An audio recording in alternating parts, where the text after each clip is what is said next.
Les néons bourdonnaient au-dessus de sa tête comme des guêpes furieuses tandis que Griffin Callahan arpentait le couloir stérile de l'hôpital général de Portland. Ses bottes à embouts d'acier grinçaient contre le linoléum poli à chaque pas. L'odeur du désinfectant ne parvenait pas à masquer l'odeur latente de peur qui semblait suinter des murs. Monsieur Callahan. Un médecin et son équipe s'approchèrent, bloc-notes à la main. Je suis le docteur Martinez. Votre fille est stable maintenant, mais nous devons discuter de ce qui s'est passé. Griffin cessa d'arpenter les lieux. Ses mains calleuses, tachées à jamais par l'huile de machine de son atelier de métallurgie, serraient les poings. Elle passait un contrôle d'orthographe, un mardi matin comme les autres. Puis elle s'effondra. Son rythme cardiaque était irrégulier à son arrivée. Rapide, puis soudainement lent. Nous avons effectué plusieurs tests, mais ces symptômes sont... Le docteur Martinez marqua une pause, cherchant le mot juste. Inhabituel pour une enfant de 10 ans en bonne santé. Quel genre d'inhabituel? Confusion, désorientation, pupilles dilatées. Nous la gardons en observation cette nuit. La mâchoire de Griffin se serra. 15 ans dans l'armée lui avait appris à lire entre les lignes. Puis-je la voir? Le service pédiatrique semblait plus petit que le reste de l'hôpital. Griffin poussa la porte de la chambre 314 et trouva Junipé calée dans son lit, ses cheveux blonds plaqués contre son front pâle. Des cernes cernaient ses yeux, la faisant paraître plus âgée que ses 10 ans. Papa. Sa voix était rauque. Dis donc, ma puce. Griffin tira une chaise près de son lit et s'assit. Comment te sens-tu? Étourdi. Tout tourne. La petite main de Junipé se tendit vers la sienne. Ses doigts étaient glacés malgré la chaleur de la pièce. Papa, s'il te plaît. On ne devrait pas rentrer. Ces mots frappèrent Griffin comme un coup de poing dans le ventre. Que veux-tu dire? Junipé chercha son téléphone sur la table de chevet. Ses mouvements étaient maladroits et désordonnés. Regarde ça. J'ai pris une photo avant de vomir. Griffin prit le téléphone et examina l'écran. L'image montrait un autre téléphone, celui de Molina avec un SMS visible. Quand elle sera partie, tu seras libre. Fais-le bien cette fois. L'horodatage indiquait hier 23h47. Le sang de Griffin se transforma en eau glacée dans ses veines. Junipé, où as-tu vu ça? Maman a laissé son téléphone sur le comptoir de la cuisine ce matin. L'écran s'est allumé à l'arrivée du message. Junipé resserra sa main. Papa, qu'est-ce que ça veut dire? Griffin força son expression à rester calme, mais son esprit s'emballa. Des années d'entraînement militaire lui donnèrent un coup de fouet et évaluèrent, analysèrent, agit. Ce n'est probablement rien, ma puce. Peut-être quelque chose du travail. Mais même en prononçant ces mots, Griffin n'y croyait pas. Molina travaillait dans la stratégie informatique, pas dans les situations de vie ou de mort. La formulation était trop personnelle, trop précise. On peut rester chez tante Darla ce soir? La voix de Junipé était faible, suppliante. On verra, mon petit. D'abord, on va te soigner. Le docteur Martinez est revenu avec un dossier rempli de résultats d'analyse. La bonne nouvelle, c'est que nous ne voyons aucun signe de crise ni de malformation cardiaque. Le plus inquiétant, c'est que nous ne savons pas exactement ce qui a provoqué l'épisode. Quelle est votre meilleure hypothèse? Demanda Griffin. Honnêtement, cela pourrait être dû au stress ou à une réaction à un aliment ou une boisson. Le corps des enfants est sensible au changement. Le médecin jeta un coup d'œil à Junipé, puis à Griffin. Y avait-il eu un stress inhabituel à la maison?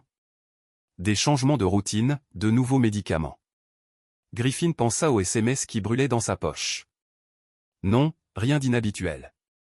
Après le départ du docteur Martinez, Griffin s'assit dans la pièce sombre, écoutant la respiration régulière de Junipé qui s'endormait enfin. Le SMS le dérangeait plus qu'il ne voulait l'admettre. La formulation était mauvaise. Le timing était mauvais. Tout semblait anormal.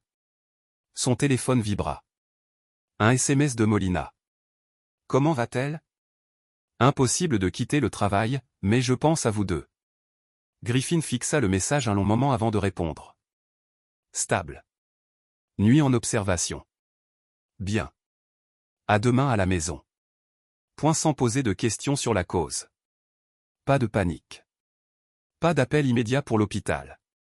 Pour une mère dont l'enfant venait de s'évanouir à l'école, Molina semblait remarquablement calme. Griffin consulta ses contacts et fit défiler jusqu'à Kindramoss. Son doigt plana sur le bouton d'appel. Kindra avait servi 2 fois avec lui en Afghanistan comme médecin militaire avant d'obtenir son diplôme de microbiologie. Si quelqu'un pouvait l'aider à comprendre cela, c'était bien elle. Mais appeler Kendra signifiait admettre qu'il soupçonnait sa femme de quelque chose d'impensable. C'était franchir une limite qu'il ne pouvait pas franchir. Griffin regarda sa fille endormie et appela. La maison des Callahan se trouvait dans une rue calme de la banlieue de Portland. Sa façade de style artisanal était peinte d'un bleu-gris apaisant que Molina avait choisi 3 ans plus tôt. Griffin s'engagea dans l'allée le lendemain après-midi. Junipé s'attacha solidement sur le siège passager. Elle avait meilleure mine, ses joues avaient repris des couleurs, mais elle continuait à se déplacer lentement, prudemment. « Papa, on peut manger une pizza ce soir au lieu du dîner ?» demanda Junipé en montant les marches. « Au lieu du dîner ? La pizza, c'est le dîner. Tu vois ce que je veux dire ? Au lieu de ce que maman avait prévu. » Griffin s'arrêta, sa clé à mi-chemin de la serrure. « Pourquoi n'avez-vous pas tous prévu comme maman ?» Junipé haussa les épaules, mais Griffin remarqua la tension de ses épaules. « Je veux juste une pizza. » À l'intérieur, la maison semblait normale. L'ordinateur portable de Molina était ouvert sur l'îlot de cuisine, des feuilles de calcul visibles à l'écran. Sa tasse à café était dans l'évier, une tache de rouge à lèvres sur le bord. Le courrier était soigneusement empilé près de la porte. Tout était exactement comme il se doit. Molina Griffin appela Griffin à l'étage. Sa voix résonnait depuis leur chambre. « Ah, comment va notre patient ?» « Mieux, » répondit Griffin, mais il se dirigeait déjà vers la cuisine. Sur le comptoir se trouvait le smoothie quotidien de Junipé, un mélange violet de baille et de yaourt que Molina préparait chaque matin depuis 1 mois dans le cadre d'une initiative d'alimentation saine. Griffin prit le verre et renifla. Ça sentait les baies sucrées avec une pointe de vanille, mais quelque chose le taraudait. Il jeta un coup d'œil vers l'escalier, puis versa le smoothie dans un bocal en verre et revissa le couvercle. « Griffin, peux-tu monter ?» La voix de Molina était imprégnée d'impatience. « J'arrive. » Griffin glissa le bocal dans la poche de sa veste et monta à l'étage. Molina se tenait devant le miroir de leur chambre, ajustant un collier de perles. À 38 ans, elle conservait cette apparence soignée qui résultait d'une attention particulière portée aux détails. Ses cheveux noirs étaient tirés en arrière en un chignon lisse, et sa robe grise semblait coûter plus cher que ce que Griffin avait fabriqué en 1 semaine dans son atelier de métallurgie. « Ah, comment s'est passé l'hôpital ?» demanda-t-elle sans se retourner. « Effrayant, les médecins ne savent pas ce qui a causé ça. Les enfants tombent malades, Griffin. Ça arrive. » Molina attacha le collier et finit par lui faire face. Avait-il trouvé quelque chose de spécifique? Non, juste que ses symptômes étaient inhabituels. Inhabituels comment? Griffin étudia le visage de sa femme, cherchant des signes d'inquiétude, de peur, de culpabilité, tout ce qui pourrait lui donner un indice sur le SMS. Mais l'expression de Molina resta neutre, professionnelle. Le même regard qu'elle arborait lors de ses visioconférences. Palpitations cardiaques, confusion, pupilles dilatées, dit Griffin. Ça ressemble à de l'anxiété. Elle a subi beaucoup de pression à l'école. Quel genre de pression? La pression habituelle. La dynamique sociale de Tess. Grandir. Molina le dépassa en direction de la porte de la chambre. J'ai un dîner avec un client ce soir. Tu arrives à te coucher? Bien sûr. Griffin attendit d'entendre la voiture de Molina quitter l'allée avant de retourner à la cuisine. Junipé était assise au bar. Des devoirs étalés devant elle. Maman est en colère contre moi? Pourquoi serait-elle en colère contre toi? Elle ne m'a pas serré dans ses bras en rentrant. Elle me serre toujours dans ses bras quand je suis malade. Griffin sentit à nouveau cette sensation de froid dans son estomac. Elle est probablement juste inquiète pour le travail. Papa, je peux te demander quelque chose? Toujours. Ce SMS sur le téléphone de maman. Qui l'a envoyé, à ton avis? Griffin s'assit en face de sa fille. Je ne sais pas, ma puce. Peut-être qu'il a été sorti de son contexte. Qu'est-ce que ça veut dire? Ça veut peut-être dire que c'était peut-être le fruit d'une conversation plus longue et qu'on n'en a vu qu'un fragment. Junipé hocha la tête, mais son expression resta troublée. On peut commander cette pizza maintenant? Après le dîner, Griffin attendit que Junipé s'endorme avant d'appeler Kendra. Elle répondit à la deuxième sonnerie. Griffin, il est tard. Qu'est-ce qui ne va pas? J'ai besoin d'un service. Un grand. La voix de Kendra s'aigrit. Parle-moi. Griffin expliqua le malaise de Junipé. L'hôpital, les symptômes mystérieux. Il ne mentionna pas le SMS. Pas encore. Tu veux que je teste quelque chose? Kendra dit que ce n'était pas une question. Un smoothie. Junipé en boit un tous les matins. Hier, elle s'est évanouie il y a 1 heure. Après l'avoir terminé. Apportez-le au labo demain. Je ferai un panel complet. Kendra. Ouais, gardez ça entre nous pour l'instant. Griffin, si vous soupçonnez que quelqu'un a empoisonné votre fille. Je ne sais pas encore ce que je soupçonne. C'est pour ça que j'ai besoin du test. Après avoir raccroché, Griffin s'assit dans son atelier derrière la maison, baigné par l'odeur familière du métal et de l'huile de machine. Il avait construit l'atelier lui-même à leur arrivée, un endroit où il pouvait travailler sur des projets de fabrication sur mesure et se vider la tête. Ce soir-là, il avait l'esprit tout sauf clair. Griffin sortit son ordinateur portable et se connecta au réseau Wi-Fi domestique. Les appareils de Molina étaient tous connectés, son téléphone, son ordinateur portable et sa tablette. Il avait configuré le réseau lui-même et avait été assez intelligent pour conserver un accès administrateur. Il lui fallut 20 minutes pour configurer un routeur secondaire qui reflèterait tout le trafic des appareils de Molina. Si elle communiquait avec quelqu'un au sujet de Junipé, il le saurait. Tout en travaillant, Griffin essayait de se convaincre qu'il était paranoïaque. Molina n'avait jamais montré aucun signe de vouloir faire du mal à Junipé. C'était une mère dévouée, impliquée dans les activités scolaires, poussant toujours Junipé à exceller. Mais ce SMS ne quittait pas son esprit. Quand elle sera partie, tu seras libre. Fais-le bien cette fois. La formulation suggérait que ce n'était pas la première tentative. L'école primaire Jefferson bourdonnait du chaos contrôlé d'un mercredi matin. Griffin se gara sur le parking visiteur et se dirigea vers le bureau principal, ses bottes à embout d'acier résonnant sur le sol ciré. J'aimerais parler à Madame Monroe, s'il vous plaît. L'enseignante de Junipé Callahan. La secrétaire, une femme d'une 50aine d'années au regard bienveillant, leva les yeux de son ordinateur. Bien sûr, elle est en salle 14. Au bout du couloir, tournez à droite. Griffin trouva Monsieur Monroe en train de ranger du matériel d'art sur une table d'angle. À 29 ans, elle avait cette énergie qui la rajeunissait, avec ses cheveux roux bouclés à peine retenus par un bandeau coloré et ses doigts tachés de peinture qui trahissaient l'enseignement pratique. Monsieur Callahan, comment? Est-ce que Junipé se sent mieux? Merci. Elle reviendra demain. Griffin jeta un coup d'œil à la salle de classe vide. J'espérais que nous pourrions parler de ce qui s'était passé hier avant qu'elle ne s'effondre. L'expression de Madame Monroe devint sérieuse. Bien sûr. Veuillez vous asseoir. Griffin se replia sur l'une des minuscules chaises en plastique disposées autour d'une table de lecture. Avez-vous remarqué quelque chose d'inhabituel chez Junipé hier matin? En fait, oui. Monsieur Monroe était assise en face de lui, sa voix baissant presque jusqu'à un murmure. Elle semblait déconnectée pendant le test d'orthographe.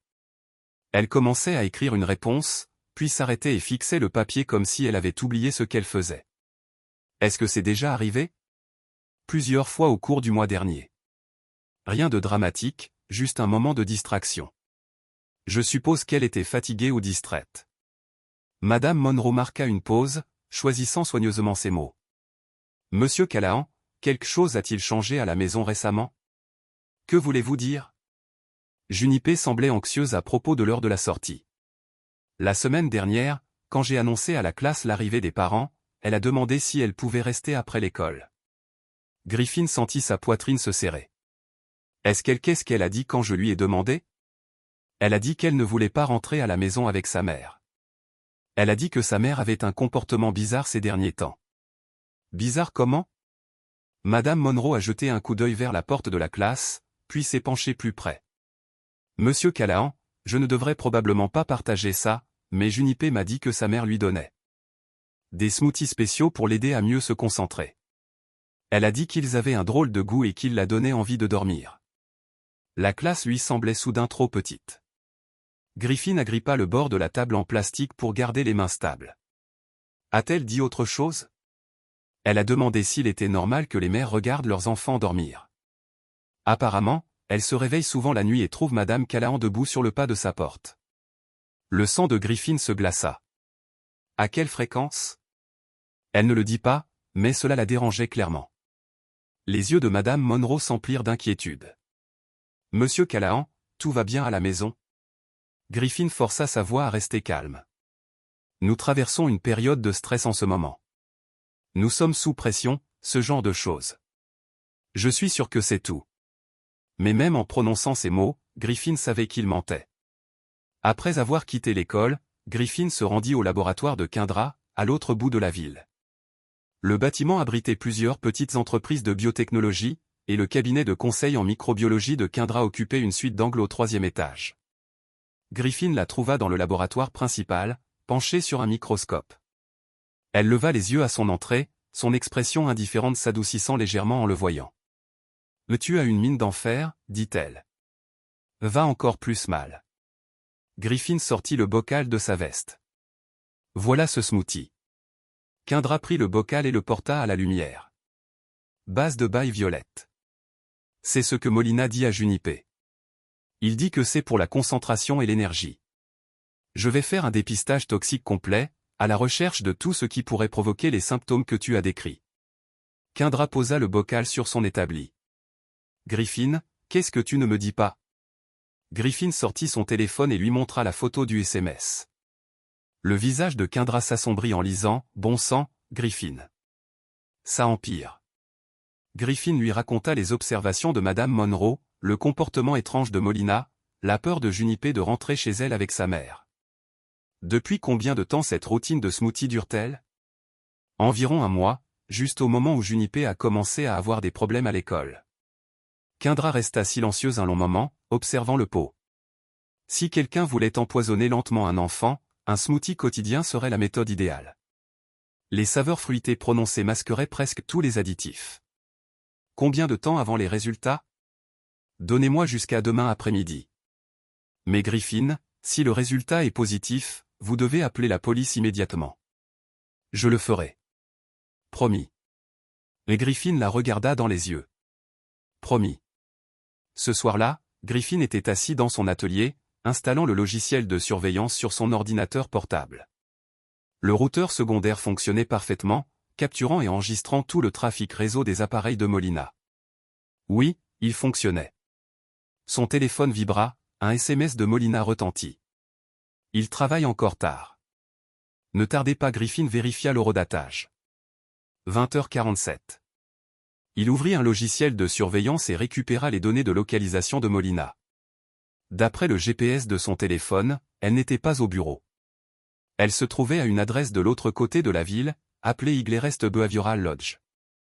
Griffin n'avait jamais entendu parler de cet endroit, et il fit une rapide recherche sur Internet.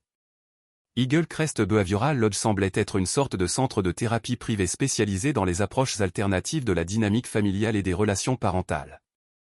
Le site web était vague, rempli de mots à la mode comme « transformation émotionnelle » et « rupture des schémas générationnels ». Mais ce qui attira l'attention de Griffin, ce fut une photo du personnel.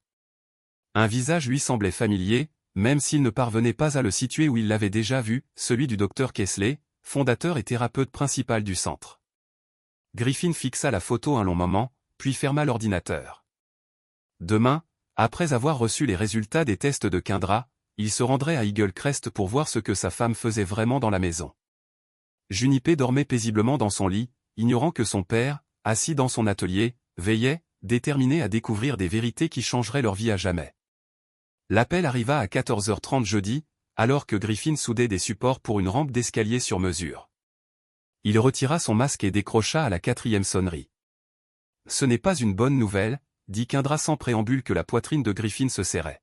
« À quel point ? » J'ai trouvé des traces d'atropène et de digitaline, deux alcoïdes d'origine végétale. L'atropène provoque confusion, dilatation des pupilles et accélération du rythme cardiaque. La digitaline affecte le rythme cardiaque et peut provoquer des évanouissements. Griffin s'affaissa sur son tabouret d'établi. Quelle quantité? Suffisamment pour provoquer des symptômes, mais pas pour tuer. Ceux qui ont fait ça savaient pertinemment ce qu'ils faisaient. C'est un dosage prudent conçu pour provoquer une détresse sans déclencher une intervention médicale immédiate. Serait-ce accidentel? Peut-être à cause de fruits contaminés. Griffin, ces composés ne sont pas naturellement présents dans les baies utilisées dans les smoothies. Quelqu'un les ajouta délibérément. L'atelier lui parut soudain trop petit. Les mains de Griffin tremblaient lorsqu'il posa son chalumeau. Je dois faire sortir Junipé de la maison. Tu veux bien l'emmener? Ma sœur Darla a un ranch en dehors de la ville. Junipé adore ça. Et Darla ne posera pas trop de questions. Et Molina? Je lui dirai que Junipé a besoin d'air frais pour récupérer. Ça me fera du temps pour comprendre ce qui se passe vraiment. Là, après avoir raccroché, Griffin appela Darla depuis son camion en direction de l'école primaire Jefferson. Griffin, c'est une surprise. Tu ne travailles généralement pas avant 18 heures. J'ai besoin d'une faveur, Darla. Une grande. Darla Finch n'avait jamais été du genre à mâcher ses mots. À 45 ans, elle avait vécu suffisamment de traumatismes pendant ses années d'infirmière aux urgences pour se forger une carapace et une langue bien pendue. Lorsqu'elle prit sa retraite pour élever des chevaux sur 16 hectares près de Portland, elle fit clairement comprendre que les problèmes de la ville restaient en ville. Quel genre de faveur, demanda-t-elle. Junipé peut-elle rester avec toi quelques jours? Peut-être une semaine. Bien sûr. Qu'est-ce qui ne va pas? Griffin s'est garé sur le parking de l'école. Je crois que quelqu'un l'a empoisonné. Le silence à l'autre bout du fil a duré près de 10 secondes. Griffin, c'est une sacrée accusation. Je sais. Je t'expliquerai tout quand j'arriverai. 1 heure plus tard, Griffin et Junipé franchissaient les portes du ranch de Darla. La propriété était située dans une vallée entourée de collines ondulantes, avec une maison principale, une grange et des pâturages parsemés de chevaux. Le visage de Junipé s'est illuminé lorsqu'elles se sont garées. « On reste pour la nuit ?» a-t-elle demandé. « Peut-être quelques nuits. Tante Darla a pensé que tu aimerais peut-être aider avec les chevaux pendant ta convalescence. » Darla est sortie de la grange en s'essuyant les mains avec une serviette. Elle portait son uniforme habituel, jeans, bottes et chemise en flanelle qui avait connu des jours meilleurs. Ses cheveux grisonnants étaient tirés en arrière en une queue de cheval pratique. « Voilà ma nièce préférée, » dit-elle en serrant Junipé dans ses bras. « Je suis ta seule nièce. » Détail. Darla ébouriffa les cheveux de Junipé. « Tu veux voir le nouveau ?» Alors que Junipé courait vers la grange, Darla se tourna vers Griffin. « Raconte-moi tout. » Griffin lui raconta tout. L'hôpital, le SMS, le smoothie, les résultats des tests de Kindra. Darla écoutait sans interruption. Son expression s'assombrissait à chaque détail.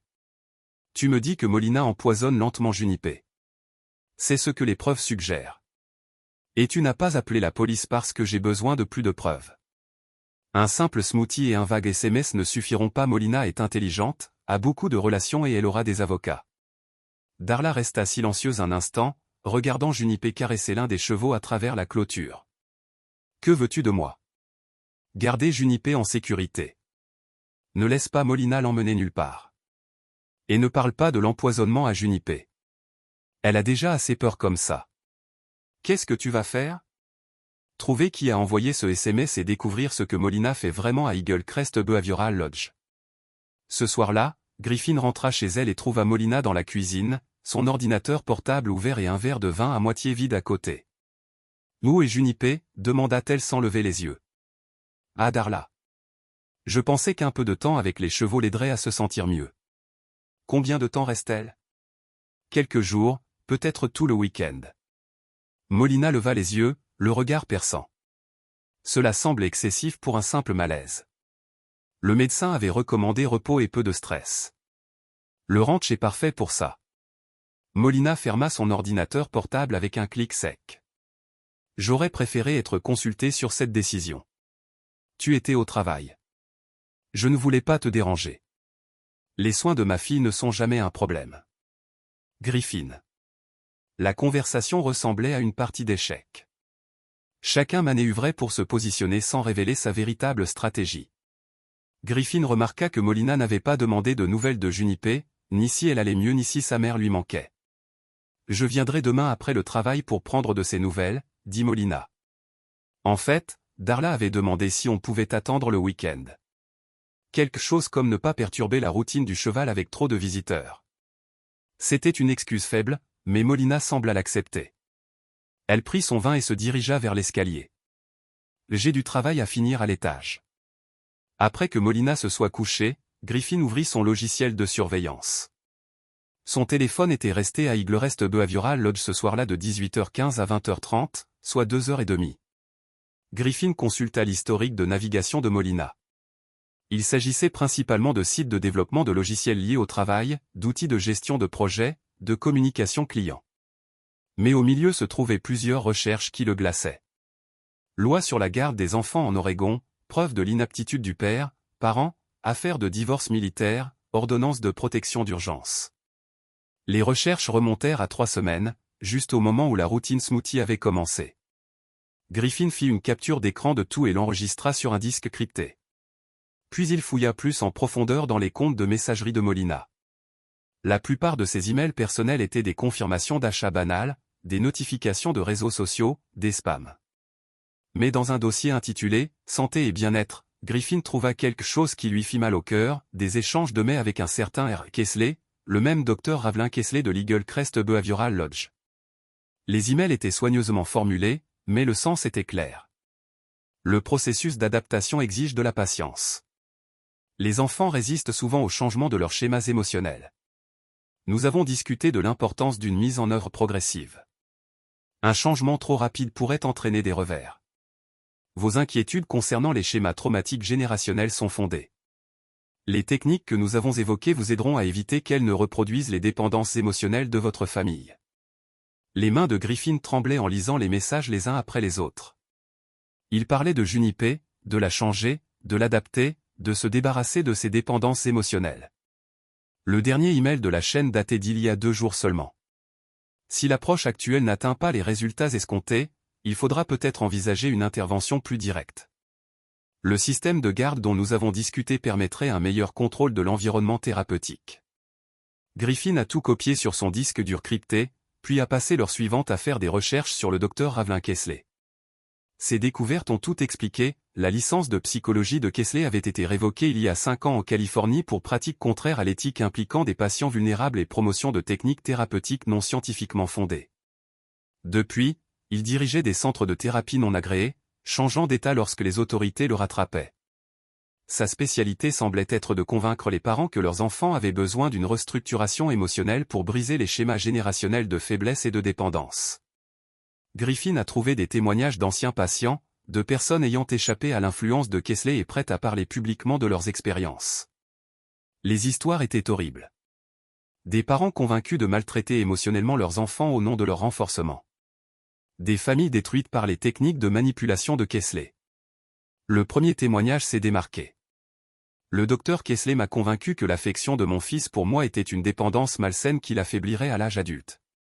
Il m'a appris des techniques pour prendre de la distance émotionnelle avec mon enfant pour son bien. J'ai failli détruire ma relation avec lui avant de comprendre ce qui se passait. Kesley se nourrit des peurs et des insécurités des parents, transformant l'amour en arme. Le téléphone de Griffin vibra, un message de Darla. Lui parvint. Junipé dort. Elle me demanda quand tu viendrais lui rendre visite. Je lui ai dit bientôt. Griffin répondit. Dis-lui que je l'aime. Et Darla, ne la laisse ni manger ni boire quoi que ce soit qui ne vienne pas directement de toi. Compris. Griffin ferma l'ordinateur et s'assit dans l'atelier sombre.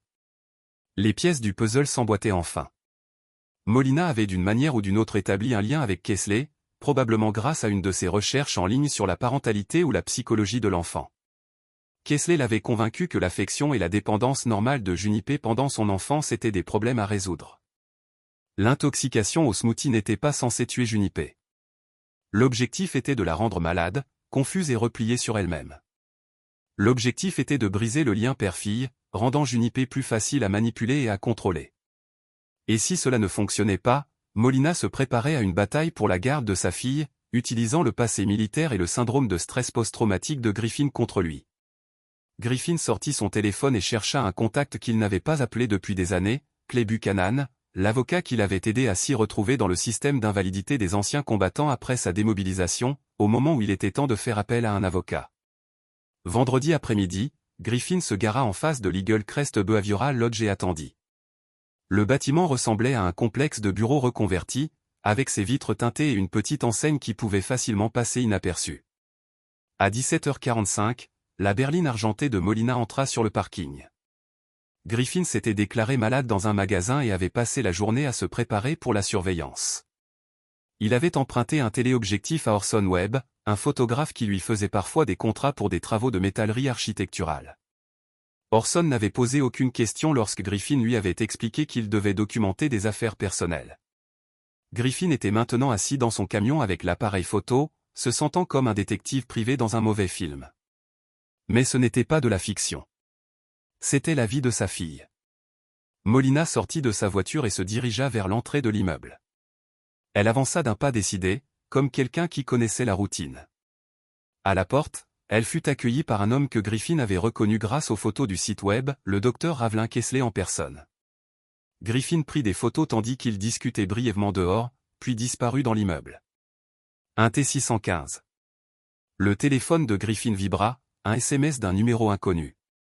Elle était dans la chambre 207, au 2e étage, par la fenêtre d'angle. Griffin fixa le message, perplexe. Puis son téléphone sonna. « C'est Orson », dit le photographe. « Je suis dans un immeuble de l'autre côté de la rue, au 3e étage. Je peux voir dans leur salle de réunion. Que faites-vous là ? Sur un pressentiment. Après votre départ ce matin, j'ai fait quelques recherches sur cet endroit d'Eagle Crest. Il s'avère qu'ils ont fait l'objet de plusieurs rapports d'enquête dans d'autres États. J'ai pensé que vous auriez besoin de renforts. » Griffin leva les yeux vers le bâtiment en face d'Eagle Crest et aperçut une silhouette à l'une des fenêtres, tenant ce qui ressemblait à un appareil photo professionnel avec un énorme téléobjectif. « Que voyez-vous ? Votre femme et Kessler sont en ce qui ressemble à une séance de thérapie. Il y a un tableau blanc avec une sorte de tableau ou de diagramme. Attendez, je vais ajuster le zoom. » Griffin attendit, le cœur battant. « Griffin, vous devez voir ça. » Kessler montre à votre femme ce qui ressemble à une frise chronologique ou un emploi du temps. Il y a des dates marquées du nom de votre fille. Pouvez-vous la photographier ? Je le fais déjà. Mais il y a plus. Il y a une autre personne dans la pièce, une femme en tailleur coûteux. On dirait une avocate. Le sang de Griffin se glaça. De quoi parle-t-il à en juger par leur langage corporel ? C'est sérieux. Votre femme prend des notes et un avocat désigne des documents. Griffin observait la fenêtre d'angle de l'immeuble Eagle Crest, regrettant de ne pas pouvoir voir à travers les vitres teintées. Depuis combien de temps les observez-vous ? Environ 20 minutes. C'est clairement une réunion ordinaire. Ils semblent tous très à l'aise les uns avec les autres. Pouvez-vous rester jusqu'à leur départ ? Absolument. Ce salaud de Kessler a détruit des familles dans 3 autres États. S'il vise la vôtre, je veux des documents. Griffin passa l'heure suivante garée de l'autre côté de la rue, photographiant tous ceux qui entraient et sortaient de l'immeuble. À 20h15, Molina et l'avocat sortirent ensemble, plongés dans une conversation. Griffin prit des photos nettes des 2 femmes ainsi que de leurs plaques d'immatriculation. Après leur départ, Kessler sortit et parla brièvement à quelqu'un au téléphone.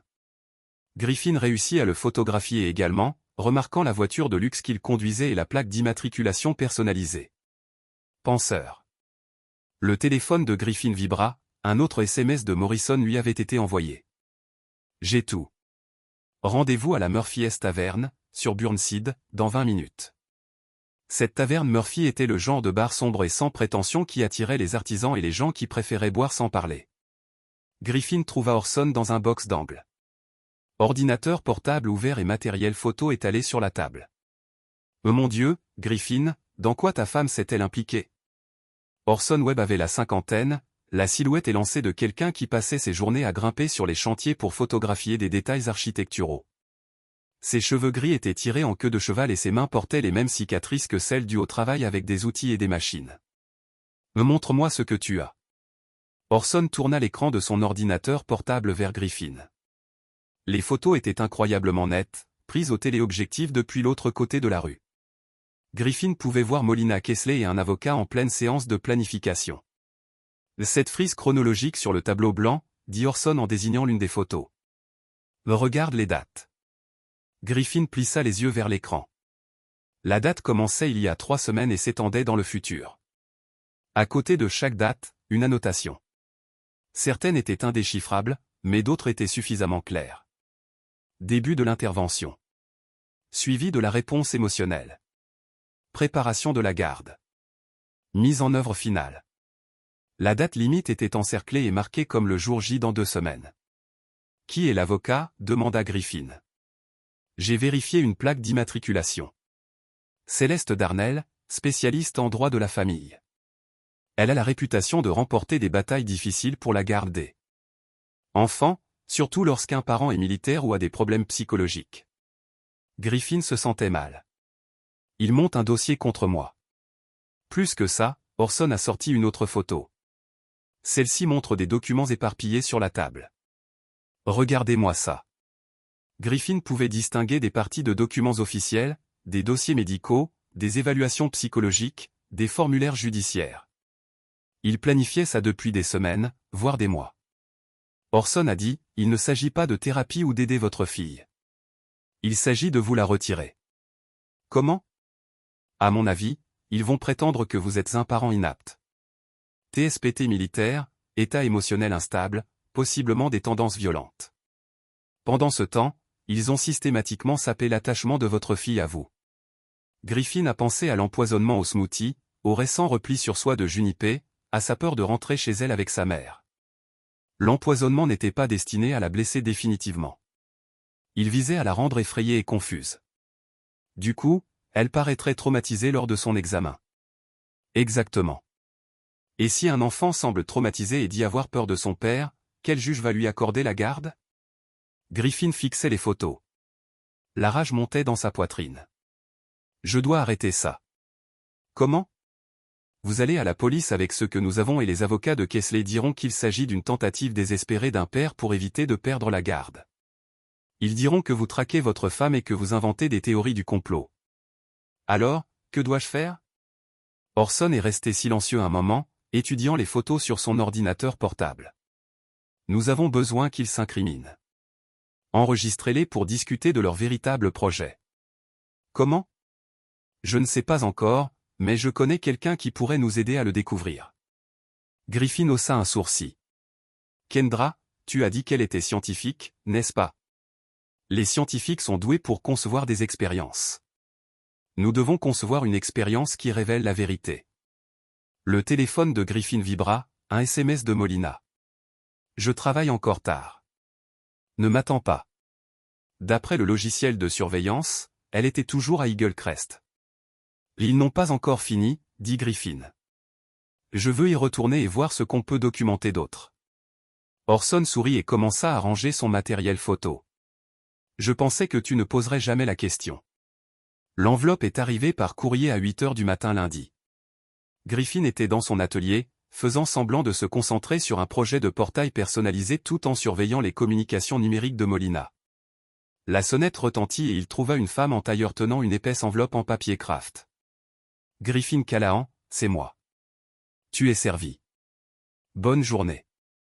Les mains de Griffin tremblaient lorsqu'il ouvrit l'enveloppe et lut les documents à l'intérieur. Requête d'urgence pour la garde exclusive, ordonnance de protection temporaire, ordonnance d'évaluation psychologique, allégation de mise en danger d'enfant.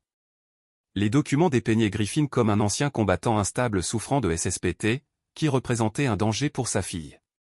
D'après le dossier, Junipé présentait des signes de traumatisme et de peur en présence de son père, notamment des épisodes de maladies mystérieux que les professionnels de la santé ne parvenaient pas à expliquer. Le téléphone de Doug Griffin sonna. La voix grave de Clay Buchanan alla droit au but. Griffin, je viens de recevoir un appel du tribunal. Nous avons un problème. Je le tiens entre mes mains. Pourriez-vous passer à mon bureau dans 1 heure et apporter les preuves que vous avez recueillies ? Le cabinet de Clay Buchanan occupait le 2e étage d'un ancien entrepôt du sud-est de Portland. L'espace ressemblait davantage à un chantier de construction qu'à un cabinet d'avocat, avec ses murs en briques apparentes et son éclairage industriel. Clay lui-même semblait tout droit sorti d'un visage buriné, d'une moustache blanche et d'un costume froissé, qui avait connu des décennies meilleures. C'est un travail sophistiqué, dit Clay en étalant les documents judiciaires sur son bureau. Céleste Arnel ne dépose pas de requête frivole. Elle se construit une cage avec des coupures de papier. On saigne un document à la fois. Griffin s'affala dans le fauteuil en cuir en face du bureau de Clay. À quel point est-ce grave? Ils ont des dossiers médicaux montrant les récents problèmes de santé de Junipé, des bulletins scolaires sur ses changements de comportement, et ils exigent une évaluation psychologique qui se concentrera sur votre service militaire et votre diagnostic de TSPT. Mais j'ai des preuves que Molina l'empoisonnait. Des preuves indirectes. Un smoothie contenant des traces d'alcaloïdes végétaux pourrait avoir une douzaine d'explications innocentes. En attendant, ils ont des documents officiels et des témoignages professionnels. Griffin sortit son téléphone et montra à Clay les photos d'Iglorest. Qu'en pensez-vous? Clay examina les images pendant plusieurs minutes. C'est suspect, mais pas illégal. Une mère qui suit une thérapie pour son enfant et consulte des avocats au sujet de la garde n'est pas un comportement criminel. Même si le thérapeute n'est pas agréé et a des antécédents de manipulation des familles, on peut utiliser cela pour saper sa crédibilité, mais cela n'empêchera pas la demande immédiate de garde. Clay se renversa dans son fauteuil. Griffin, j'ai une question à te poser, et j'ai besoin d'une réponse directe. Y a-t-il du vrai dans leurs allégations concernant ton état mental? Je souffre de stress post-traumatique, TSPT, dû à mon service militaire. Je prends des médicaments et je consulte un thérapeute. Je n'ai jamais été violent envers Junipé ou Molina. Aucun incident n'a été signalé, aucune dispute, aucun éclat de voix, rien qui puisse être interprété comme une menace. Griffin repensa aux derniers mois. Rien de grave. Molina et moi ne nous entendons pas bien, mais nous avons fait attention à ne pas nous disputer devant Junipé. Et ta réaction au stress? As-tu eu des épisodes où tu aurais pu paraître instable? Le soir où j'ai appris l'empoisonnement, j'étais assez secoué, mais j'ai géré la situation en mettant Junipé en sécurité et en rassemblant des preuves. Clay hocha la tête. C'est plutôt bien. Il fait preuve de lucidité et d'un instinct protecteur. Il a repris les documents judiciaires. Voici ce qui va se passer. Une audience est prévue jeudi matin. Le juge décidera d'accorder ou non la garde provisoire et l'ordonnance restrictive. Quelles sont mes chances? Honnêtement, pas terribles. Les juges aux affaires familiales privilégient la prudence en matière de sécurité des enfants. En cas de doute sur votre stabilité, ils placeront Junipé chez Molina, en attendant une enquête approfondie. Griffin sentit les murs se refermer sur lui. Alors, que faire? On se bat, mais il nous faut quelque chose de plus fort que des soupçons et des preuves indirectes. Il nous faut la preuve de leur complot. Comment l'obtenir? Clay resta silencieux un instant, regardant par la fenêtre le panorama de Portland. Parfois, le seul moyen de prendre quelqu'un en flagrant délit de mensonge est de lui donner assez de cordes pour se pendre. Qu'est-ce que ça veut dire? Ça signifie qu'on lui tend un piège. Quelque chose qui le force à révéler ses véritables intentions. Le téléphone de Griffin vibra, un SMS de Darla lui parvint. Junipé demande quand elle pourra rentrer. Que dois-je lui dire?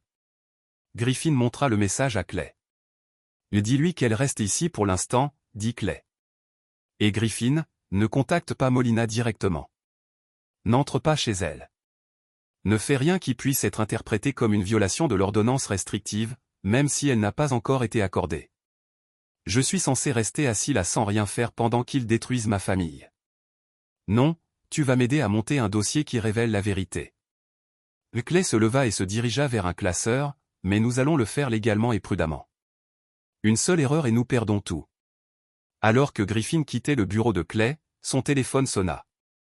La voix de Kendra était serrée par la colère. Griffin, je viens de recevoir un appel d'une personne prétendant être l'avocate de ta femme. Elle exige que je lui remette tous les résultats d'analyse et les notes liées à l'analyse du smoothie. Que lui as-tu dit? Qu'elle pourrait aller au diable. Mais Griffin, ils sont au courant pour les analyses. Quelqu'un le leur avait dit. L'esprit de Griffin s'emballa.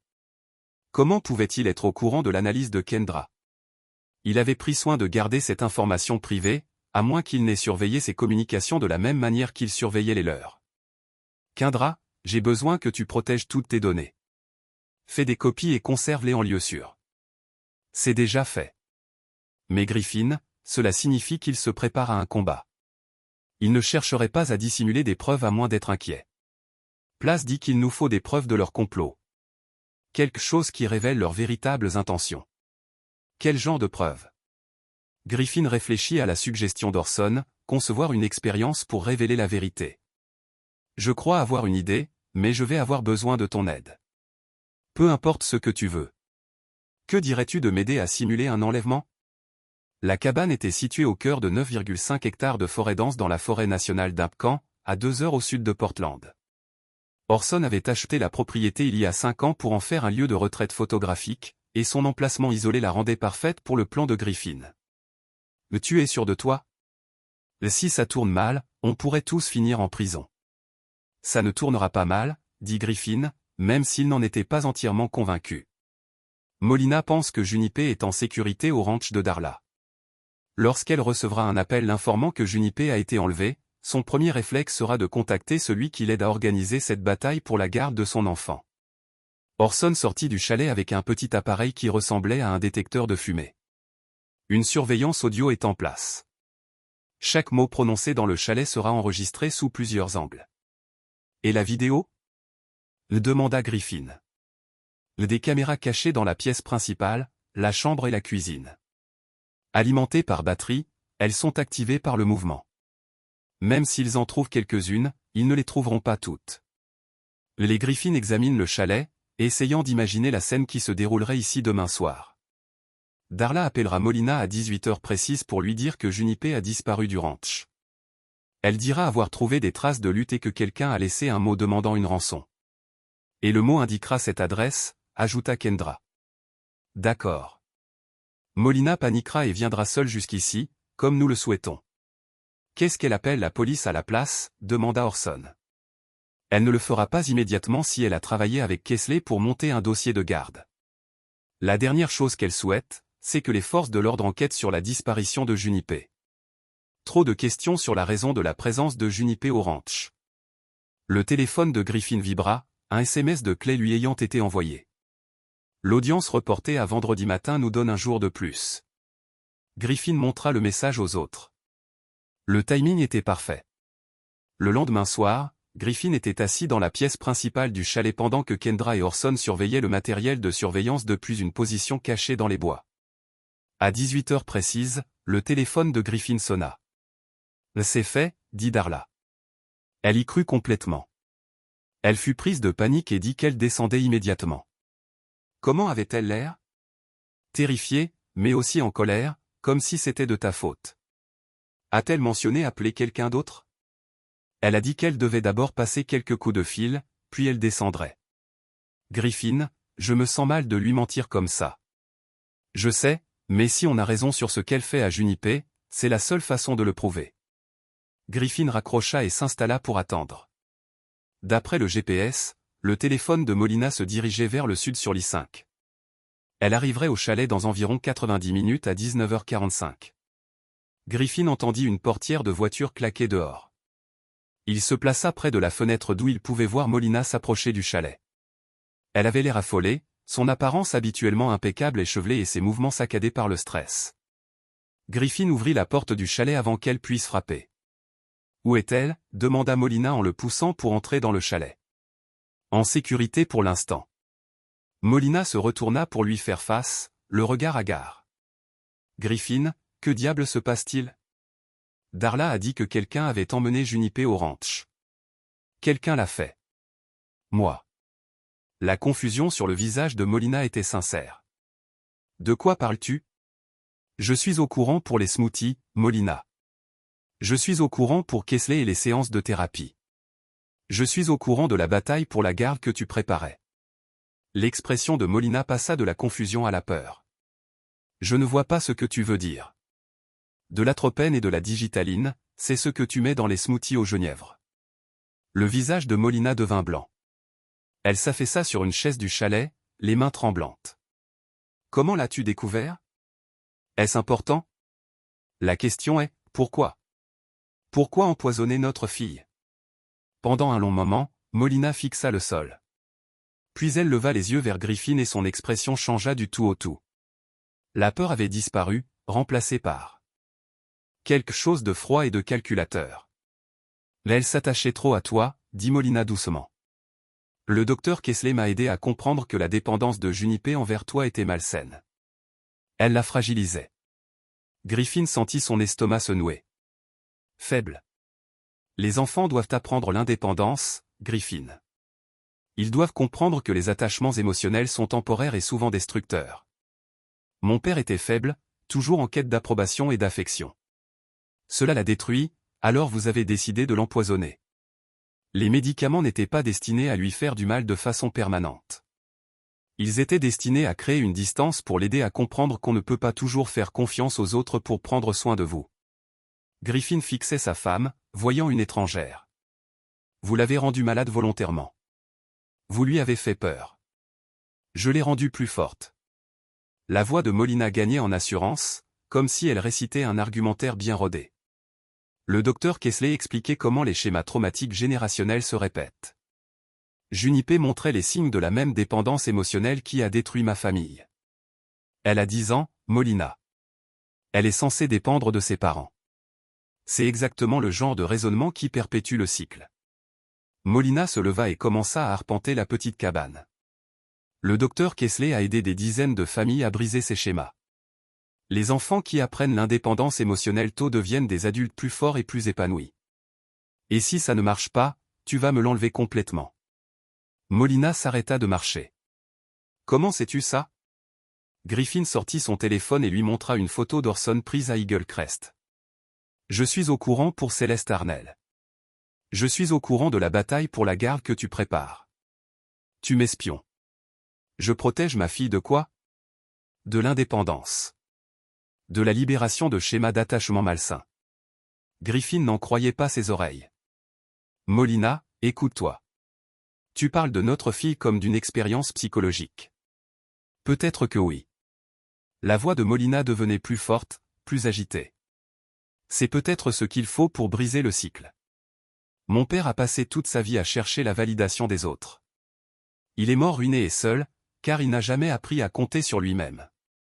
Alors tu as décidé de maltraiter émotionnellement Junipé pour l'empêcher de devenir comme ton père. Ce n'est pas de la maltraitance, c'est une préparation, expliqua le docteur Kessler. Le docteur Kessler est un imposteur, hurla Griffin. Sa licence lui a été retirée pour manipulation de patients vulnérables. C'est faux. J'ai les documents, Molina. Il a exercé des activités thérapeutiques illégales dans plusieurs États. Pour la première fois depuis son arrivée au chalet, Molina parut hésitant. Tu mens. Griffin ouvrit les recherches sur son téléphone et lui montra les documents du Conseil californien des licences. Les articles de presse sur les précédentes victimes de Kessler, les témoignages des familles qui l'avaient détruite. Molina lut pendant plusieurs minutes. Son visage pâlissait à chaque révélation. Tout cela est inventé, dit-elle finalement, mais sa voix manquait de conviction. Rappelle-le, dit Griffin. Pose-lui des questions sur la Californie. Pose-lui des questions sur sa licence. Je n'ai pas besoin de l'appeler. Je sais que le docteur Kessler nous aide. T'aider à faire quoi exactement? Quel était le but final, Molina? Molina resta silencieuse un long moment, fixant la forêt qui s'assombrissait par la fenêtre du chalet. Lorsqu'elle reprit la parole, sa voix n'était qu'un murmure. L'audience pour la garde des enfants aura lieu vendredi. Céleste a dit que si nous pouvions démontrer que Junipé avait peur de toi et présentait des signes de traumatisme, le juge m'accorderait la garde exclusive. Et ensuite? Le docteur Kessler continuerait à travailler avec Junipé pour achever sa restructuration émotionnelle. En 6 mois, elle serait complètement indépendante et autonome. Griffin se sentait mal. Tu allais me bannir complètement de sa vie. Tu fais partie du problème, Griffin. Ta disponibilité émotionnelle rend plus difficile le développement de l'indépendance de Junipé. Ma disponibilité émotionnelle. Je suis son père. Exactement. Les pères trop impliqués émotionnellement engendrent des filles qui deviennent dépendantes de l'approbation masculine pour le restant de leur jour. Griffin fixa Molina du regard, comprenant enfin toute l'ampleur de ce que Kessler lui avait fait. Il t'a convaincu qu'aimer sa fille lui était néfaste. L'amour peut être néfaste s'il n'est pas bien structuré. Bon sang, Molina, tu t'entends? Je m'entends essayer de protéger notre fille pour qu'elle ne répète pas les erreurs de ma famille. Griffin se dirigea vers la cheminée du chalet et s'appuya contre le manteau, essayant de digérer tout ce que Molina venait d'avouer. Dans les microphones cachés, chaque mot était enregistré. Les caméras capturaient ses aveux selon lesquels elle avait délibérément empoisonné Junipé et comploté pour lui voler la garde de sa fille sur la base de preuves fabriquées. « Où est Junipé maintenant » demanda Molina. « En lieu sûr. » Griffin, ça a assez duré. Quel que soit le jeu auquel tu joues, il faut que ça cesse. Le seul jeu qui cesse, c'est le tien. Griffin se tourna vers elle. Demain matin, je porte ces enregistrements à la police et à Clay Buchanan. L'audience pour la garde de sa fille révélera tout ce que vous et Kessler avez fait. Le sang-froid de Molina finit par craquer. Tu ne peux pas faire ça. Tu ne comprends pas ce que tu détruis. Je détruis un complot visant à maltraiter ma fille. Tu détruis sa chance d'indépendance émotionnelle. Non, Molina, je la sauve de toi. Le silence qui suivit ne fut rompu que par le vent dans les arbres. Molina se rassit, la tête entre les mains. Le docteur Kessler a dit que cela pourrait arriver, dit-elle doucement. Il a dit que vous pourriez essayer d'interférer dans le processus. Que vous a-t-il dit de faire si cela arrivait? Molina leva les yeux vers Griffin et, l'espace d'un instant, il revit une lueur de la femme qu'il avait épousée 10 ans plus tôt. Il dit que certains pères sont irrécupérables, qu'ils sont trop traumatisés émotionnellement pour voir ce qui est le mieux pour leurs enfants et que parfois, la seule option est la séparation totale. Griffin sentit un frisson lui parcourir le dos. Qu'est-ce que cela signifie? Cela signifie que si vous essayez de révéler le travail du docteur Kessler, vous perdrez tout. Céleste a des preuves documentées de votre instabilité, de vos épisodes de stress post-traumatique, de votre incapacité à fournir des soins stables à Junipé. Des preuves que vous et Kessler avez fabriquées. Des preuves qui tiendront la route au tribunal. Molina se releva, retrouvant son calme. Griffin, vous pouvez rendre les choses faciles ou difficiles. Quoi qu'il en soit, Junipé va achever ça. Restructuration émotionnelle sur mon cadavre. Molina le fixa un long moment. Si nécessaire. La conversation était terminée. Griffin avait tout ce qu'il lui fallait. Le sort, dit-il doucement. Et Junipé? Tu la verras à l'audience pour la garde des enfants, en présence d'un juge, d'avocat et d'huissier. Molina se dirigea vers la porte de la cabane, puis se retourna. Tu fais une erreur, Griffin. Les méthodes du docteur Kessler fonctionnent. Junipé aurait pu être libérée des faiblesses émotionnelles qui ont détruit mon père. Au lieu de cela, elle sera libérée de toi. Après le départ de Molina, Griffin resta assis dans la cabane silencieuse pendant près d'une heure, digérant ce qu'il venait d'entendre. Sa femme avait systématiquement empoisonné leur fille dans le cadre d'une expérience psychologique conçue par un escroc qui jouait sur les peurs et les insécurités des parents pour que le téléphone de Griffin vibre avec un SMS de Kendra. On a tout. Chaque mot, chaque aveu. Elle est finie. Griffin jeta un dernier coup d'œil autour de la cabane, puis sortit rejoindre ses alliés dans les bois. Demain, le vrai combat commencerait. Le palais de justice du comté de Multnomah bourdonnait d'activité matinale lorsque Griffin franchit les détecteurs de métaux à 8h30, vendredi. Clay Buchanan attendait près des ascenseurs du tribunal des affaires familiales, une serviette en cuir dans une main et une tasse de café dans l'autre. « Tu es prêt ?» demanda Clay tandis qu'il prenait l'ascenseur jusqu'au 4e étage. « Aussi près que je le serai jamais. Souviens-toi, laisse-moi parler. Céleste Arnel va essayer de te provoquer dans une explosion émotionnelle. Ne lui donne pas cette satisfaction. » La salle d'audience était plus petite que Griffin ne l'avait imaginé, avec des murs lambrissés et un éclairage fluorescent qui donnait à l'ensemble une atmosphère institutionnelle austère. Molina était assis à la table opposée à Céleste Darnell, une femme d'une quarantaine d'années aux cheveux gris acier et au costume impeccable qui coûtait plus cher que ce que Griffin fabriquait en un mois. La juge Patricia Chin présidait depuis le banc, une sexagénaire pragmatique qui traitait des affaires familiales depuis plus de 20 ans. Griffin avait fait des recherches sur son parcours. Elle était connue pour son analyse minutieuse des dossiers et sa tolérance zéro pour les jeux de procédure. « Levez-vous » annonça l'huissier. L'honorable juge Chin présidait l'affaire Callahan contre Callahan. Requête en garde d'urgence. La juge Chin s'installa dans son fauteuil et ouvrit le dossier. Conseiller Darnell, vous avez déposé une requête en garde exclusive d'urgence fondée sur des allégations de mise en danger d'enfants et d'instabilité parentale. Veuillez poursuivre. Céleste Darnell se leva et boutonna sa veste, chaque mouvement calculé pour les faits. Votre honneur, ma cliente, Madame Molina Callahan, demande la garde d'urgence de la fille du couple, âgé de 10 ans, en raison de graves inquiétudes concernant l'état mental de M. Callahan et son impact sur le bien-être de l'enfant. Griffin observa Molina pendant que Darnell parlait. Son épouse resta parfaitement immobile, l'air posé et professionnel. Elle ressemblait à la victime d'une instabilité familiale, et non à son architecte. Au cours du mois dernier, Darnell a poursuivi, l'enfant a présenté des symptômes inquiétants, notamment des épisodes de maladies mystérieux, des changements de comportement à l'école et une crainte exprimée à l'idée de retourner auprès de son père. Darnell a présenté une pile de documents, le dossier médical de Junipé à l'hôpital, les rapports de Madame Monroe sur l'anxiété de Junipé à l'école et des évaluations psychologiques qui présentaient Griffin comme un ancien combattant instable aux prises avec un syndrome de stress post-traumatique. Le service militaire de M. Callahan, bien que louable, lui a laissé un traumatisme psychologique avéré qui affecte sa capacité parentale. La récente crise de santé de l'enfant coïncide avec un stress accru au sein du foyer, causé par le comportement erratique de M. Callahan. Griffin serra les poings sous la table, mais il s'efforça de garder son calme. De plus, Darnell a poursuivi, M. Callahan a récemment adopté un comportement inquiétant en retirant l'enfant du domicile familial sans consultation et en la plaçant chez des proches dans un lieu isolé.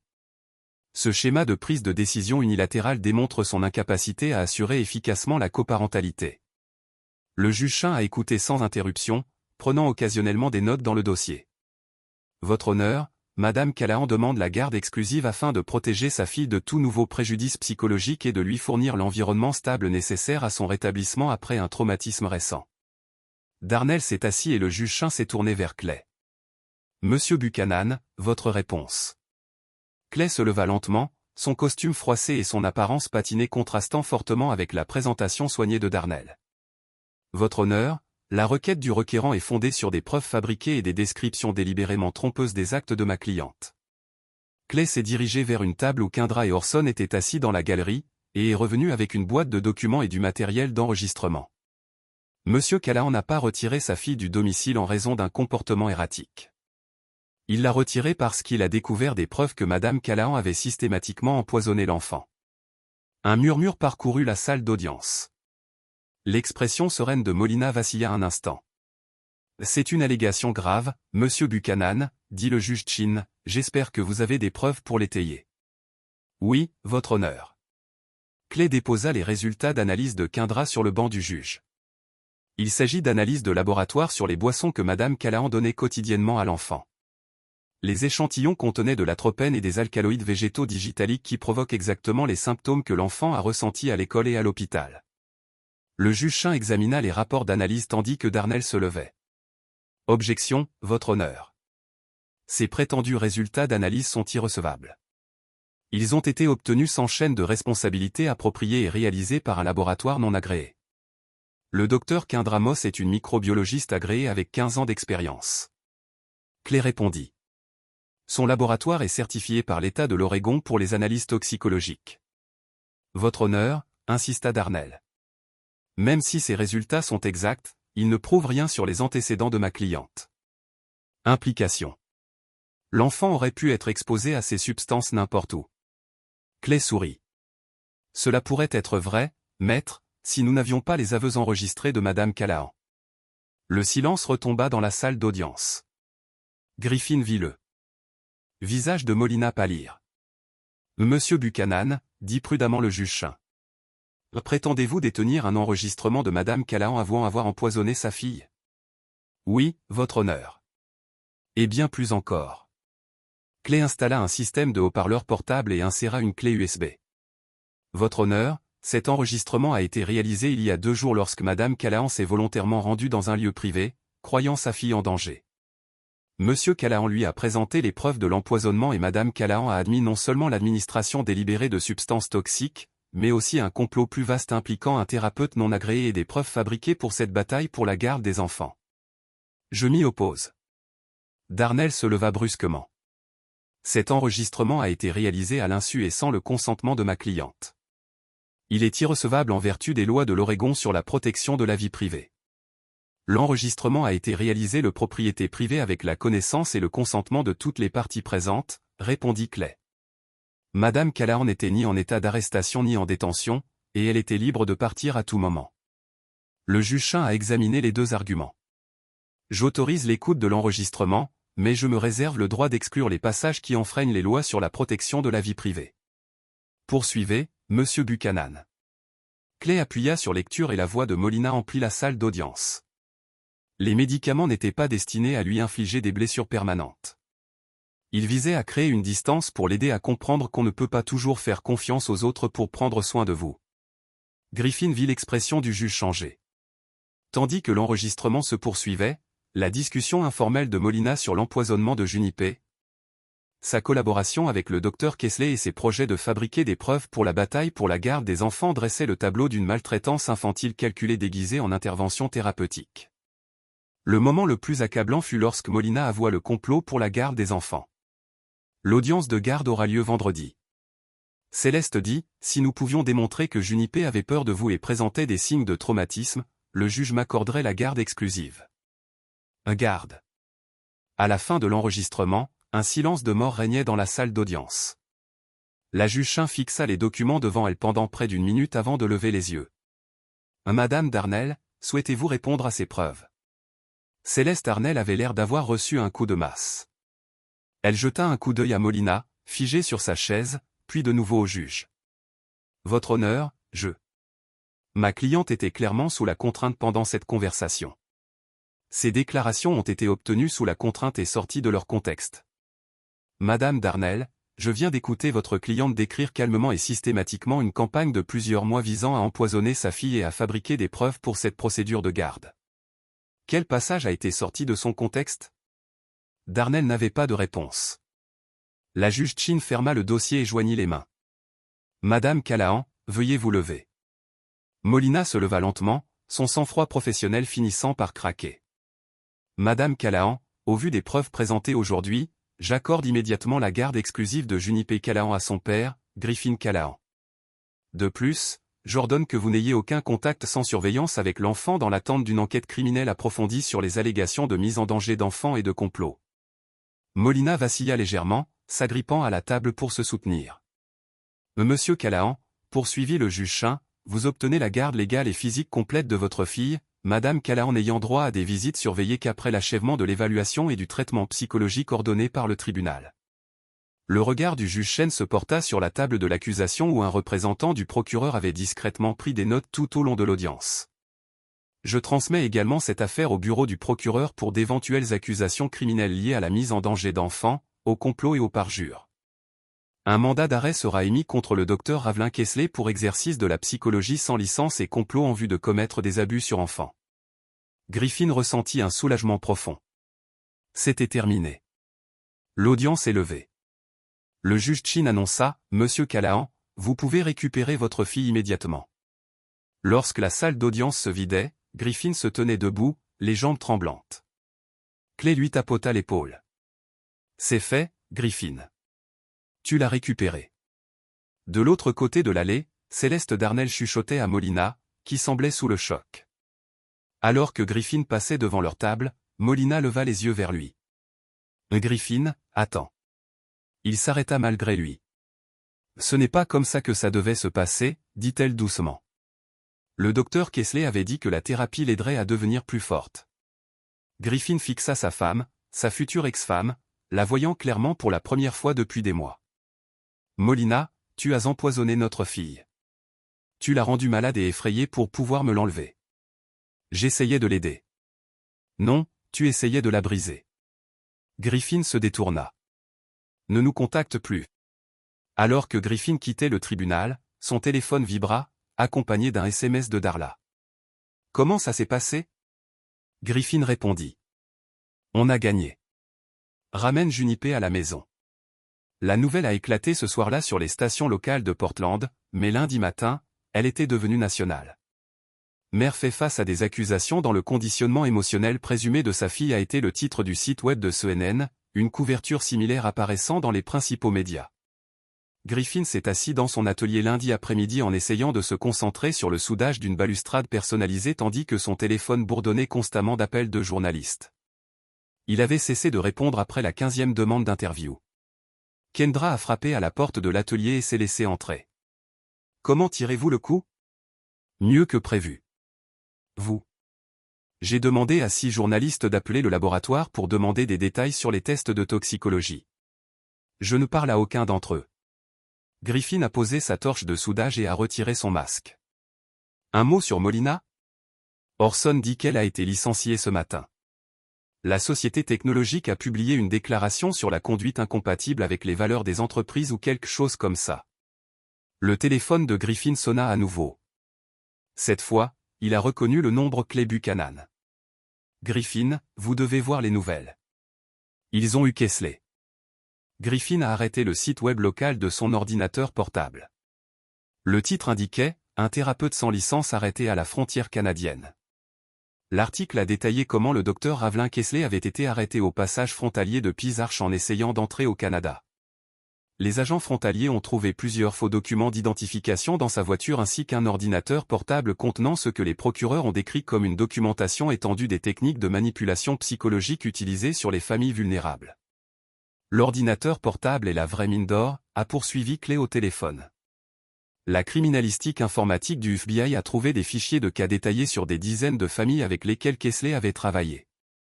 C'est un enregistrement complet de ses méthodes. À quel point est-ce mauvais? Assez mauvais pour que le FBI ouvre une enquête fédérale sur ses activités dans plusieurs États. Griffin, tu n'étais pas ses seules victimes. Il y a des familles en Californie, au Nevada et à Washington qui ont vécu des expériences similaires. Griffin se sentait malade en pensant aux autres enfants qui auraient pu subir le même traitement que Junipé. Il y a plus. Clay a déclaré que l'un des fichiers de cas contient des communications détaillées entre Kesley et Molina remontant à 6 mois. Il documente toute la progression de la consultation initiale au protocole d'empoisonnement à la stratégie de bataille de la garde. 6 mois. Molina prévoit ceci depuis avant Noël. Le tout a été prémédité. Griffin a fermé l'ordinateur portable et s'est dirigé vers la fenêtre de l'atelier. À travers le verre, il pouvait voir la maison où il avait vécu avec Molina pendant 7 ans, où ils ont ramené le genévrier à la maison en tant que bébé, où il pensait qu'il construisait une famille. Que arrive-t-il à Molina maintenant? Elle a été accusée de mise en danger des enfants, de complot et de parjure. Si elle est condamnée, elle regarde 5 à 10 ans de prison. Et Junipé rentre à la maison à son père où elle appartient. Ce soir-là, Griffin s'est rendu dans le ranch de Darla pour récupérer sa fille. Il l'a trouvée dans la grange en brossant l'un des chevaux sous la supervision vigilante de Darla. Papa. Junipé a couru vers lui et Griffin l'a rattrapé dans un câlin qui avait envie de rentrer à la maison. Et Ikido, prêt à revenir à la maison. Allons-nous aller bien maintenant? Griffin regarda dans les yeux de sa fille, voyant des traces de la peur et de la confusion qui avaient marqué ces derniers mois. Mais il a également vu la résilience, la force et le genre de confiance que Kesley et Molina avaient essayé si fort à détruire.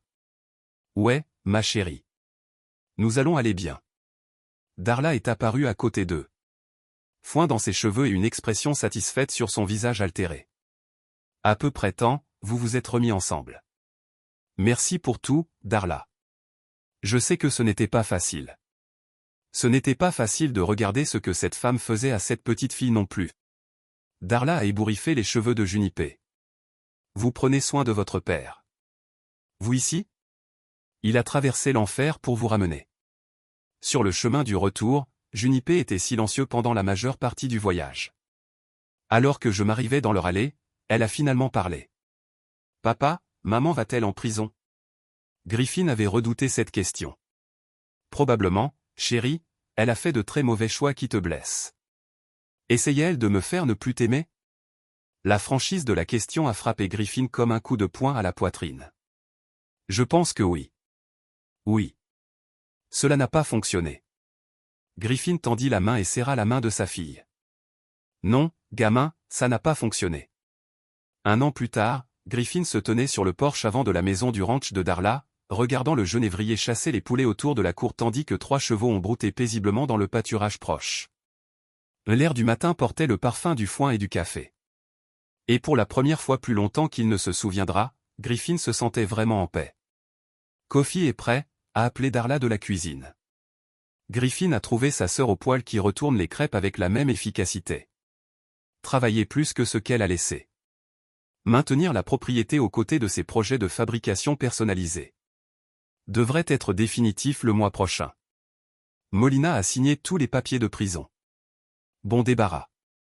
Griffin s'est versé du café et s'est assis à la table de la cuisine, en regardant un genévrier par la fenêtre. L'année dernière avait apporté des changements remarquables dans sa fille. L'anxiété et la confusion qui avaient marqué ces derniers mois avec Molina avaient progressivement disparu, remplacées par la curiosité confiante d'un enfant de 11 ans en bonne santé. Elle s'était fait des amis à l'école locale, a appris à monter à cheval et à développer une passion pour aider Darla à prendre soin des animaux. « Oh papa !» Junipé a éclaté par la porte de la cuisine, tenant quelque chose dans ses mains en coupe. « Regardez ce que j'ai trouvé !» Elle ouvrit les mains pour révéler un équipement en bois peint, clairement fait à la main et décoré de couleurs primaires vives. « Où avez-vous trouvé cela ?» demanda Griffin. « Dans la grange derrière le banc d'outils. Je pense que cela est tombé de l'un de vos projets. » Griffin a examiné l'équipement de plus près. C'était l'une de ses premières tentatives de combinaison de travaux de métal avec le travail du bois fait peu de temps après avoir déménagé dans le ranch. Il avait expérimenté avec différents matériaux et techniques, essayant de trouver quelque chose de plus grand. Griffin. L'atelier après le petit déjeuner ? De la bouche. Le travail était honnête et satisfaisant d'une manière que son ancienne vie n'avait jamais été. Monsieur Callahan. Une voix appelée du porche avant. Griffin leva les yeux pour voir un jeune homme dans un uniforme de service postal debout à la porte d'entrée. Lettre certifiée. Le facteur a déclaré, tenant une enveloppe. Besoin de vous pour le signer. Le ventre de Griffin s'est resserré alors qu'il reconnaissait l'adresse de retour, le pénitencier de l'État de l'Oregon, où Molina purgeait sa peine. Et qu'est-ce que c'est, papa ? Demanda Junipé. Juste des documents, ma chérie. Continuez à manger votre petit déjeuner. Griffin a signé pour la lettre et l'a transportée à son atelier derrière la maison. L'espace familier rempli des outils et des matériaux de son métier ressemblait à un sanctuaire.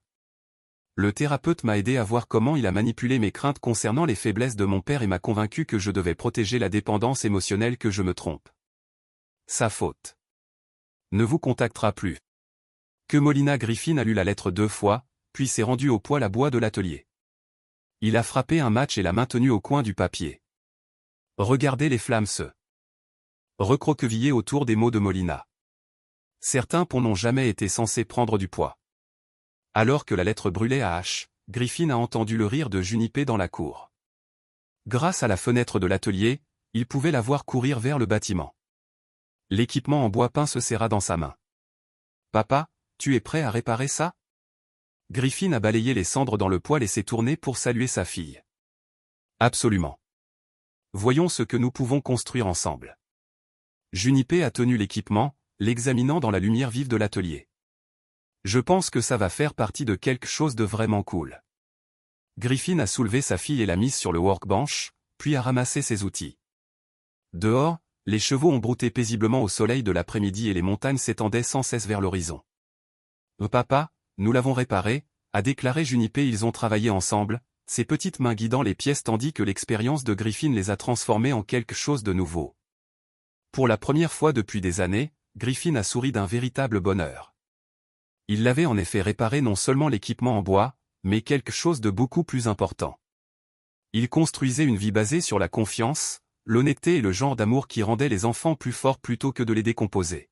« Oui, kiddo, dit Griffin, étreignant sa fille à proximité. Nous l'avons corrigé.